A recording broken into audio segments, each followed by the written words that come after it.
하나님 감사합니다. 오늘도 하나님이 주신 놀라운 은혜의 시간, 우리의 귀가 열리고 마음이 열려서 이 시간이 하나님의 은혜로 충만해지고 우리의 삶이 놀랍게 하나님의 자녀다운 삶을 회복할 수 있는 은혜의 시간이 되게 하옵소서. 사랑 많으신 우리 구주 예수 그리스도의 이름으로 기도드리옵나이다. 아멘. 한 젊은이가 당시 가장 뛰어났던 학자인 소크라테스를 찾아갔다 그래요. 소크라테스에게 내가 당신에게 좀 배우러 왔습니다. 그렇게 얘기를 하고 이제 그에게 학문의 배움을 요청했습니다. 그래서 자네는 도대체 어떻게 커왔고 당신의 배경은 어떠냐 그랬더니 이제 주저리 설명을 하기 시작합니다. 하도 끝이 안 나자 소크라테스가 입을 막으면서 이렇게 얘기했다고 그래요. 자네한테는 아무래도 수업료를 2배로 받아야 되겠네.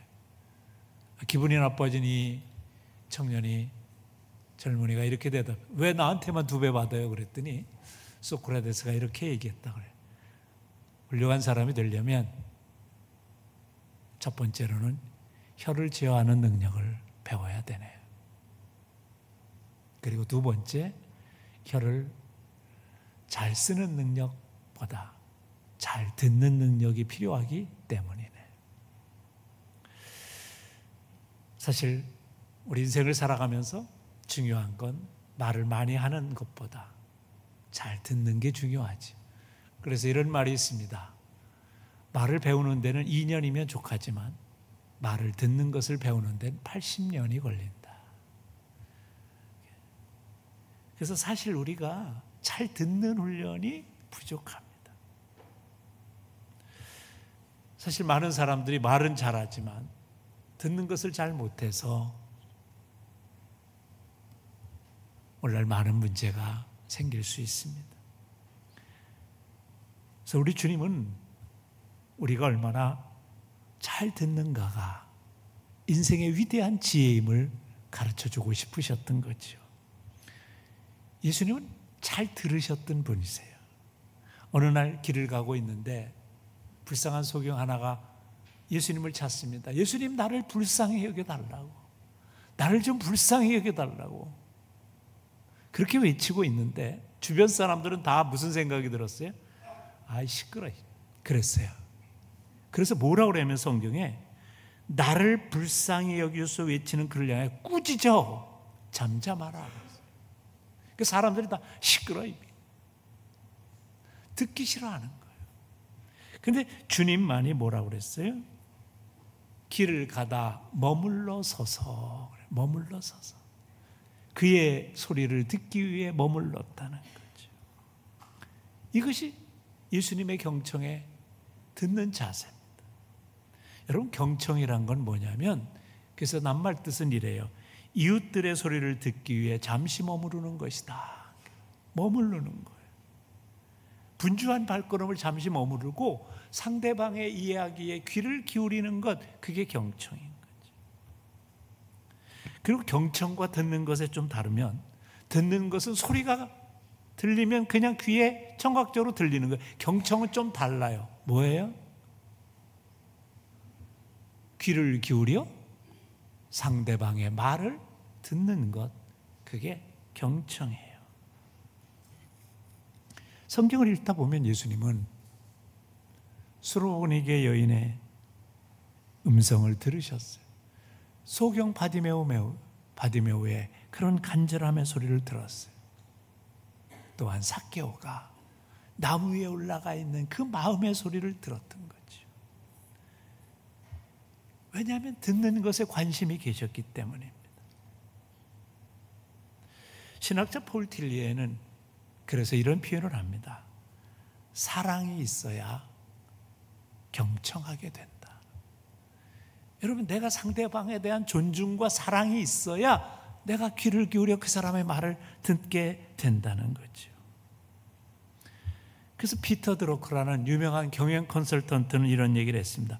의사소통에서 제일 중요한 것은 상대방이 말로 하지 않은 것을 듣는 것이다. 그 말은 뭐예요? 상대방의 마음을 그의 말을 들으면서 알아차리는 거다. 그걸 심리학자들은 제3의 귀다, 그런 표현을 씁니다. 그래서 대화학자인 카라 로렌스는 이런 아주 좋은 말을 했습니다. 사람들은 당신이 해준 충고나 가르침보다 당신이 그들의 말을 얼마나 들어줬느냐에 위로를 받고 그것을 기억하게 될 것이다.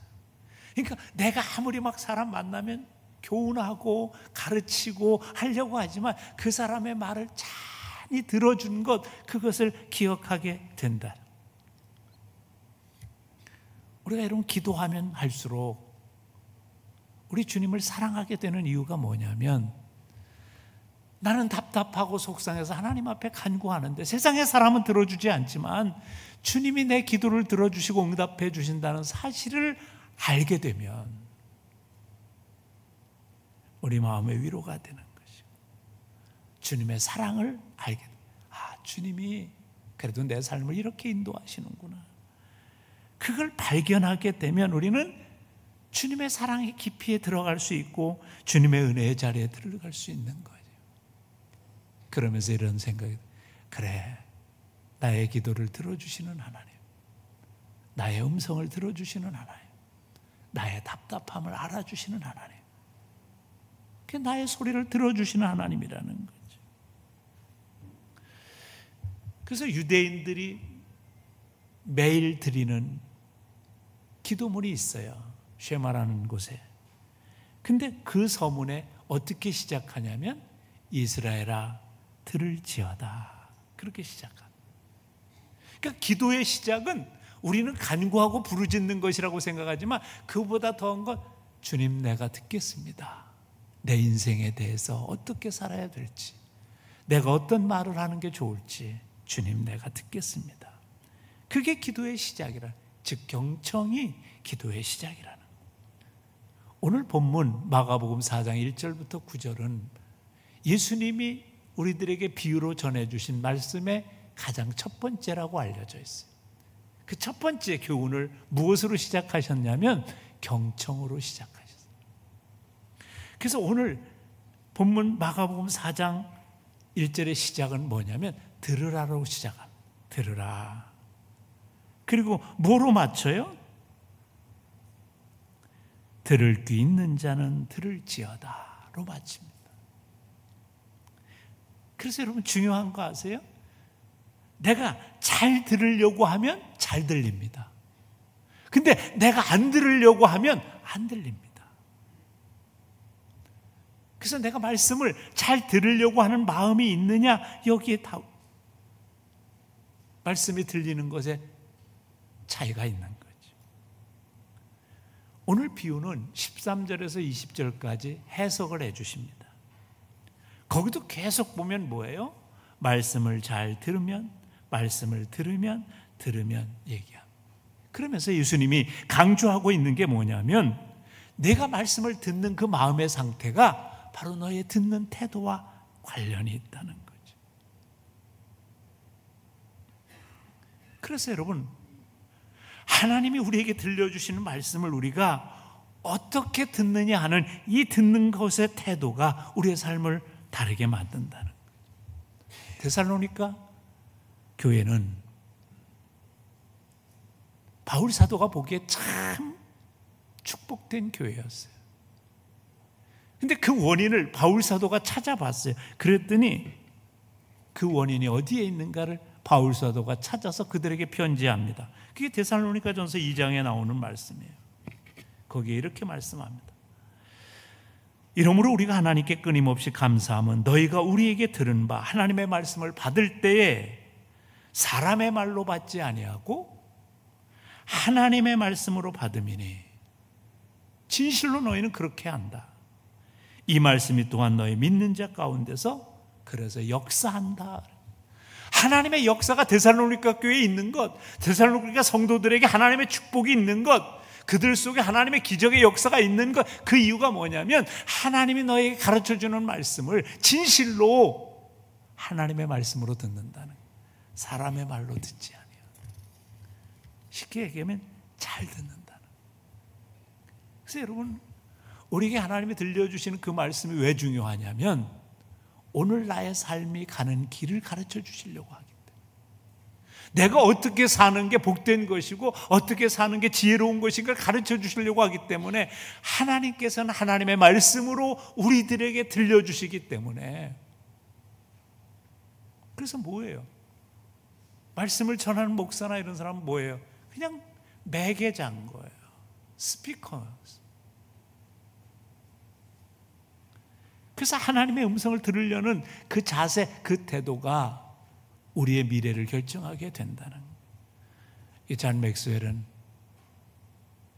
유명한 그의 하버드 대학교 입학하면 읽어야 되는 100개의 도서 중에 뽑힌 그의 책엔 이런 제목이 있습니다. 태도가 그 사람의 미래를 결정한다. 이걸 바꾸면 뭐예요? 말씀을 듣는 자세가 그 사람의 미래를 복되게 한다는 거죠. 그런데 예수님은 우리들의 듣는 태도를 4가지로 구분하신다. 첫째는 뭐냐면 길바닥 같은 마음으로 경청하는 사람이 있다는 거죠. 15절에 보면 주님의 해석이 이렇습니다. 야, 말씀을 들었을 때 길바닥 같은 마음이면 뭐냐? 사탄이 즉시 와서 그 뿌려진 씨앗을 가져간다. 그 말씀을 빼앗아 간다는 거예요. 그럼 길바닥과 같은 마음이 뭘까? 하나님 앞에 나와서 예배는 드려요. 그리고 예배 시간 순서 중에 하나님의 말씀을 전하는 시간이 있어요. 그러면 그 시간에 하나님의 말씀을 들어서 내 인생을 바꾸고 싶다 이런 생각이 없어. 그저 예배 시간 중에 있는 시간이니까 이게 견디는 거예요. 그래서 그런 분은 예배가 시작될 때는 찬송도 곧잘 따라서 하고 기도 시간에 눈도 감고 그러다 설교가 시작되면 1분 안에 딴 생각에 빠져요. 기가 막히게. 그래서 그냥 듣는 거예요. 그냥 웃기는 얘기나 하야 좀 들리고, 말씀을 듣는 걸 반대하지는 않아요. 다만 하나님에 대한 관심이 결핍되어 있어요. 그러니까 하나님의 말씀과 내 인생은 무관하다고 생각하는 거예요. 별로 관련이 없다고 생각하는 거예요. 그래서 우리는 그런 그리스도인을 명목상의 그리스도인이라고, 이름뿐인 그리스도인. 그래서 예배를 드렸다는 것 자체만으로 그냥 만족하는 거예요. 그래서 말씀이 떨어져 그 사람의 마음에 떨어지지만 오늘 좋은 얘기인데 그저 그 정도예요. 오늘 성경은 그 얘기를 하는 거예요. 그래서 이런 분들은 예배 시간에 오면 하나님의 말씀을 듣는 자세가 정해져 있어요. 그냥 시간을 보내는 거죠. 그래서 옛날 첫사랑 얘기 생각도 하다가 무슨 지난주에 먹었던 음식 얘기 생각도 하다가 별 생각을 다 하는 거죠. 옥스퍼드 대학과 캠브리지 대학에서 가르쳤던 C.S. 루이스라는 분이 계십니다. 그분이 유명한 책을 썼는데 악마의 편지라는 책이에요. 그 책의 내용은 이렇습니다. 대장인 마귀가 자기 조카인 마귀에게 편지를 쓰며 조언하는 거예요. 거기에 이런 얘기가 나옵니다. 오늘 한 노신사가 시간의 여유를 가지고 국립도서관에 갔습니다. 아주 우아한 삶을 사는 거지. 근데 책을 읽다가 마침 그때 신앙에 대한 책을 읽게 됐어요. 이거 봐라. 그 신앙의 책을 읽다가 은혜를 받았어요. 뭘 은혜를 받았냐? 내가 이제 나이도 먹을 만큼 먹었는데 인생의 미래를 준비해야지. 죽음을 준비해야 될 거 아니야. 내가 좀 이제 신앙생활을 좀 제대로 해야 되겠다. 이런 생각을 한 거예요. 그리고는 다짐을 합니다. 내가 오늘부터 좀 그렇게 살아야지. 그런데 갑자기 배가 꼬르륵해요. 점심시간이 된 거야. 배가 고프구나. 그럼 점심 먹으러 식당에 갑니다. 가가지고 맛있는 음식을 열심히 먹다 보니까 배가 부르고 이제는 그냥 평안해. 갑자기 이런 생각이 듭니다. 아유, 뭐 이렇게 살면 되는 거지. 뭐 또 특별하게 살아. 그리고는 버스를 타고 집으로 돌아오는, 아무런 일도 일어난 것지 않은 것처럼. 그때 마귀가 뒤에서 환하게 웃는 모습이 사파로 그려져. 여러분, 어떻게 보면 오늘날 예배를 드리고 집으로 가는 그런 우리의 모습은 아닐까? 우리도 그냥 예배를 드리고 집으로 가지만 우리 속에 감동도 은혜도 다 사라져버리고, 그저 오늘 주일이니까 예배 드리고 가는 그 모습은 아니에요. 그런 사람을 오늘 길바닥과 같은 마음이라고 표현하세요. 말씀이 내 삶의 미래를 꾸고 말씀이 내 삶을 바꾸시려는 하나님의 특별하신 관심과 사랑이 있다는 사실을 알지 못하는 거예요. 그래서 성경에서 사도 바울은 우리에게 이렇게 경고합니다. 고린도전서 2장에 육에 속한 사람은 하나님의 성령의 일들을 받지 아니하나니 이는 그것들이 그에게서 어리석게 보이며, 어리석다는 뭐예요? 나하고 별로 관련 없다는 거예요. 하나님을 믿는 것, 하나님을 따라 사는 것, 그 하나님의 말씀이 내 인생에 미치는 영향에 대해 별로 관심이 없다는, 또 그것들을 알 수도 없나니, 알 수도 없다는 거예요. 불행하게도 그러한 일은 영적으로 분별되기 때문이다. 영적이지 않으면 이걸 깨닫지 못한다는 거예요. 그래서 말씀은 듣지만 그것이 그 사람에게 유익도 안 되고 그 사람에게 있어 놀라운 은혜도 안 되고 하나님의 축복과 기적이 삶으로 변화되지도 않는다는 거예요. 안타까움을 표현한 거예요. 두 번째로 돌짝밭과 같은 마음으로 경청하는 사람이 있다는 거죠.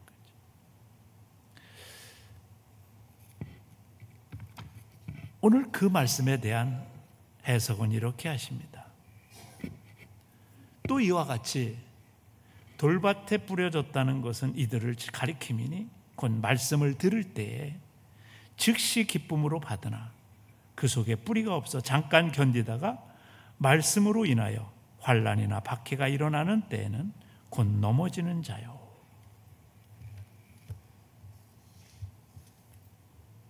성경의 학자들은 이런 사람을 대개로 육신이 연약한 자다 그렇게 표현합니다. 사실 우리 육신은요, 편하고 싶어요. 조금 불편하면 에이 뭐 하지 말면 되지. 그래서 신앙도 그렇게 생각해요. 내가 그냥 편하고 좋을 때는 그래, 아멘. 그렇지만 그렇지 않을 때는 그저 과감히 신앙을 포기할 수도 있는 그런 사람을 돌짝밭과 같은 마음이라고.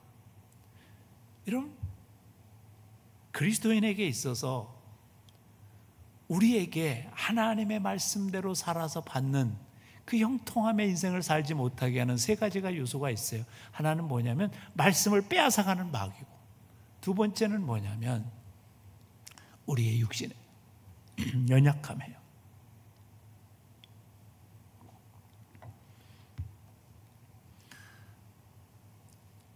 그래서 내가 싫어하는 것은 안 해요. 내 위주인 거지. 이기심이 나를 지배하는 거지.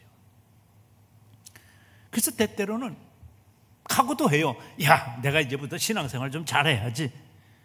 그래가지고 또 은혜 받았다고 그러고 갑자기 막 교회도 열심히 나와서 봉사도 하고 막 그래. 그러다가 갑자기 어느 날부터 안 보여.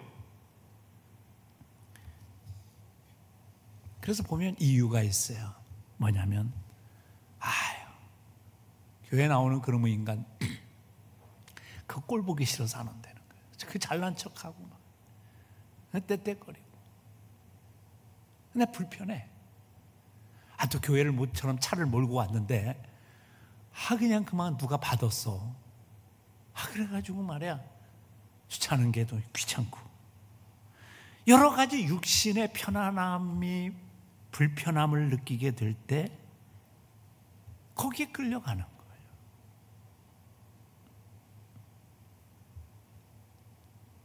그런 사람을 성경은 우리 주님은 뭐라고 그러냐면 바로 돌짝밭과 같은 마음. 그럼 돌이 있는 밭을 여러분 경작해 봤는지 모르지만요, 거기는 돌을 걸러내지 않으면 뿌리가 나지 않아요. 즉 말씀을 듣는 것도 기분이 좋을 땐 잘 들어, 내 마음이 편할 땐 잘 들어. 그러나 내 삶이 좀 불편하고 육신이 좀 불편해지면 말씀을 듣지 않아요. 깊이가 얕은 거죠.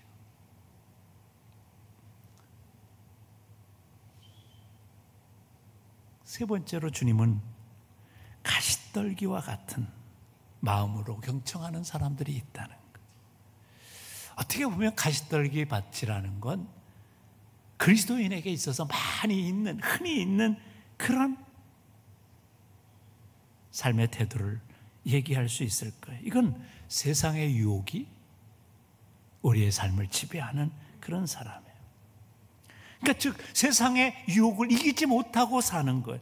마음에 있어요. 하나님의 말씀대로 살아보고자 하는 그런 간절함도 있어요. 그래서 말씀을 들으면 은혜도 받아 아멘도 하고, 야, 내가 그렇게 살아야지 막 각오도 하고 다짐도 하고, 어떤 때는 그것이 며칠을 가기도 하고 해요. 18절과 19절에 가서 보면 주님이 이 비유에 대해서 이렇게 해석하십니다. 또 어떤 이는 가시떨기 위에 뿌리 우는 자니 이들은 말씀을 듣되 세상의 염려와 재리와 유혹과 기타의 욕심이 들어와 말씀을 막아 결실치 못하게 하는 자요. 세상의 염려, 세상의 재리, 세상의 유혹, 세상의 욕심이 그의 안에 있어. 그래서 말씀을 들었지만 그 삶이 옳다는 것도 알아요. 그렇게 말씀대로 살아야 형통함의 삶을 산다는 것도 알아. 그런데 이 욕심이 그 말씀을 눌러버려. 바꿔 얘기하면 그 욕심을 이길 수가 없는 거예요. 예수님은 그래서 여기에 대해서는 설명을 부연 설명하셨어요. 야, 어떤 부자 청년이 있었단다. 그 부자 청년이 예수님을 찾아왔어요. 예수님, 제가 말씀대로 살려도, 내가 신앙적으로 좀 열심히 살아보고도 싶고, 그런데 이상하게도 만족함이 없습니다. 영원한 삶을 살지 못합니다. 거기에 내가 불만이 있습니다. 어떻게 하면 좋을까요, 예수님? 그랬더니 예수님이 그와 길게 대화하셨다고 생각해요. 저는 많은 대화를 나누시다가 딱 짚으셨어요. 그리고 이렇게 도전하십니다.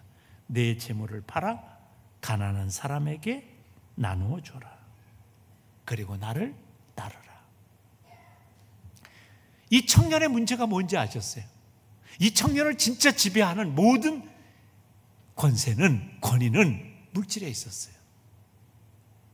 그것이 그의 삶에 있어서 살아가는 이유였어요. 돈을 많이 모으고 그것으로 내가 재세하고 그것이 내가 사회적 위치가 되고 내 마음의 안정이 되고 그되는 거예요. 그래서 주님이 우선순위를 정하신 거예요. 야, 너 그 물질의 우선순위를 버려야, 그리고 진정으로 나를 따를 수 있어야 네가 참 하나님의 자녀가 되는 것이다. 근데 불행히도 그 다음에 어떤 얘기가 등장해요? 성경이 뭐라고 증거하냐면 이 사람이 재물이 많은 고로 심히 근심하며 떠나갔다. 욕심을 이길 수가 없었어요. 그 마음의 중심에 있는 이 욕심을 이길 수가 없었어요. 여러분 왜 그런지 아세요? 이 재물이라는 건 힘이 있어요. 맘모니즘이라고 보통 합니다. 맘몬. 이 맘몬이라는 단어는 어디서 나왔냐면 I believe, 나는 믿는다, 확신한다, 거기서 나온 거예요. 그러니까 물질이 인생을 지배한다는 것에 대한 믿음이 있어요. 이게 흔들리지 않는 거예요. 그러니까 이 사람은 그것이 지배하는 인생이기 때문에 아무리 말씀대로 살려고 하다 보면 걸려. 이게 진짜 믿는 건 하나님이 아니라 물질이기 때문에.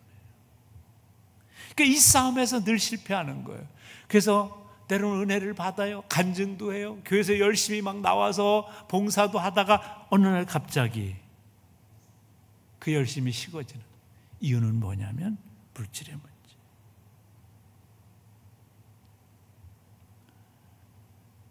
근데 욕심이란 건 여러분 지배하려는 성향이 있는 거예요. 욕심은 사람을 컨트롤하고 사람의 인생을 좌우합니다. 거긴 힘이 있어요. 그래서 주님은 우리가 어떤 마음으로 하나님의 말씀을 듣고 살아가고 있는지를 우리에게 보여주시는 거예요. 깨닫게 하시는 거예요. 이 싸움에서 너희가 승리할 수 있니? 그러시는 거예요. 그러면서 한 가지 더 부연 설명하신 게 있어요. 부자가 참 사업을 잘해가지고 돈을 많이 벌었어. 그래가지고 창고도 짓고 오늘날로 얘기하면 저금 통장도 많이 만들고 빌딩도 사놓고 그래가지고 이제 뭐냐, 야, 나 노후 준비 이제 끝났으니까 나 이제 평안히만 살면 되겠다. 근데 주님이 한 말씀 하시는 거예요. 오늘 밤에 내 생명 데려가면 네가 그렇게 준비해놓고 그렇게 다 했다는 것, 그거 누구 거냐? 그게 본질이 아니라는 거. 오늘 그리스도인들이 가시덤불 밭 같은 마음을 가지고 오늘 신앙생활하는 성도들이 넘어야 될 벽이 여기에 있다는 거죠. 마지막으로 좋은 땅과 같은 마음을 가지고 경청하는 사람이 있다는 거예요. 오늘 본문의 뒤에 20절에 가서 보면 주님이 해석을 이렇게 하십니다. 좋은 땅에 뿌려졌다는 것이 뭔지 아니? 그 말씀을 듣고 받아. 그 말씀을 듣고 받아. 받아는 뭐예요? 그것이 내 마음에 내가 흡수해서 그 말씀을 성경에 나오는 말로 하면 청종해서예요. 이 말씀을 좀 더 해석해 놓은 게 누가복음 8장 15절이에요. 좋은 땅에 있다는 것은 착하고 좋은 마음으로 말씀을 듣고 지키어 인내로 결실하는 자니라. 이 말이 중요합니다. 말씀을 지키는 건데, 지킨다는 건 뭐예요? 그 말씀대로 살아보는 거예요. 근데 그렇게 말씀대로 살다 보면 삶에 어려움이 부딪힐 수도 있어요. 옛날에는 물질이 했는데 이제는 하나님의 말씀으로 하다 보니까 부딪히지. 그런데 인내라는 거예요. 참고 견디는 거예요. 그래야 옥토가 된다는 거예요. 그래야 우리의 삶에 하나님의 열매가 있다는 거죠. 사랑하는 성도 여러분, 이제 말씀을 하나 던지고 마치려고 합니다. 어떤 목사님이 교회에 부임을 했어요. 근데 설교를 참 은혜스럽게 했어요. 아멘. 이야, 우리 목사님 말씀 너무 좋다. 은혜를 받았어요. 두 번째 주에도 아니, 이 목사님이 똑같은 말씀을 전하시는 거예요. 근데 목사님 지난주에 하신 거 모르나? 그래 한 주간 지나갔어요. 셋째 주에도 아니 똑같은 말씀을 또 전하는 거야. 그러니까 성도들이 앉았다가 우리 목사님이 살매가 걸렸나? 살매는 치매가 약간 온 걸 살매라고 한다고 그래요. 약간 오셨나? 그랬어요. 네 번째 주일이 됐는데 이번에는 다르겠지. 그런데 똑같은 말씀을 또 전하는 거야. 이번에는 좀 화가 났어요. 그래서 목사님을 찾아가서 아니 목사님 똑같은 설교를 4번이나 하시면 어떻게 됩니까? 그러니까 목사님이 웃으시면서 이렇게 얘기했다는 거예요. 만약에 성도님이 첫 번째 주일의 말씀을 듣고 그대로 행하셨으면 제가 두 번째 주일의 말씀을 바꿨습니다.